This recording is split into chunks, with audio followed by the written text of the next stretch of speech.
জানেন যে আমাদের দলের সম্মানিত ভারপ্রাপ্ত চেয়ারম্যান, আমাদের প্রিয় নেতা, বাংলাদেশের মানুষ যাকে নিয়ে স্বপ্ন দেখছে নতুন বাংলাদেশের, একটি মানবিক বাংলাদেশের, গণতান্ত্রিক বাংলাদেশ, সেই আমাদের সকলের প্রাণপ্রিয় নেতা জনাব ভারপ্রাপ্ত চেয়ারম্যান বিএনপির জনাব তারেক রহমান, উনি 2023 সালে বাংলাদেশের রাষ্ট্র কাঠামো মেরামতের জন্য 31 দফা বাংলাদেশের মানুষের সামনে উপস্থাপন করেছে।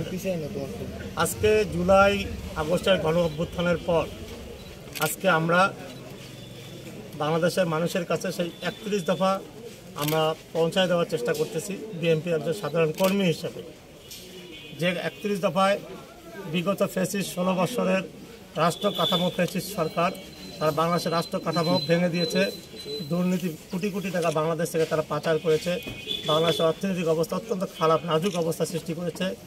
এই কারণে আজকে আমরা আমাদের যে ভারপ্রাপ্ত চেয়ারম্যান জনাব তারেক রহমান 31 দফা বাংলাদেশের মানুষের সামনে উপস্থাপন করেছেন, আমরা সেটা বাংলাদেশের প্রতিটি আমাদের এলাকার প্রতিটি গ্রামে গঞ্জে মানুষের কাছে আমরা পৌঁছাই দিচ্ছি, তাদেরকে আমরা বোঝাচ্ছি।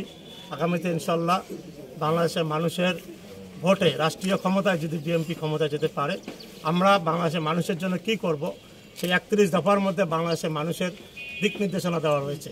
বিশেষ করে আমাদের এলাকার কৃষকদের কথা বলা রয়েছে, যুবকদের বেকার সমস্যার কথা বলা রয়েছে, আমাদের এলাকার নদী ভাঙনের কথা বলা রয়েছে, আমাদের এলাকার মানুষের স্বাস্থ্যসেবা নিশ্চিতের কথা বলা রয়েছে। বিশেষ করে আমাদের নারী, আমাদের মারা, তাদের প্রাথমিক পর্যায়ে 50 লক্ষ মহিলাকে ফ্যামিলি কার্ড দেওয়া হবে, যারা মাসিক একটা সাহায্য পাবেন ওই ফ্যামিলি কার্ডের মাধ্যমে। এই দিক নির্দেশনা রয়েছে, আমরা সেটা মানুষের মাঝে পৌঁছায় দিচ্ছি, মানুষকে বোঝায় দেওয়ার চেষ্টা করছি। ইনশাল্লাহ আমাদের এবং এই 31 দফাকে এই এলাকার মানুষ অত্যন্ত ভালোভাবে গ্রহণ করেছে, তারা অত্যন্ত আনন্দিত, তারা আশা করছে ইনশাল্লাহ এই এলাকার মানুষ আগামীতে বিএনপিকে ধানের শীষে ভোট দেওয়ার জন্য তারা প্রস্তুত হয়ে রয়েছে।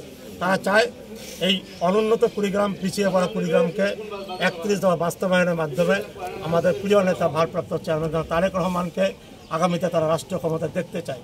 এই জন্য আমরা ব্যাপক সাড়া পাচ্ছি, অনেকে দোয়া করছেন, ইনশাআল্লাহ আমরা সেটা পৌঁছে দেওয়ার চেষ্টা করছি।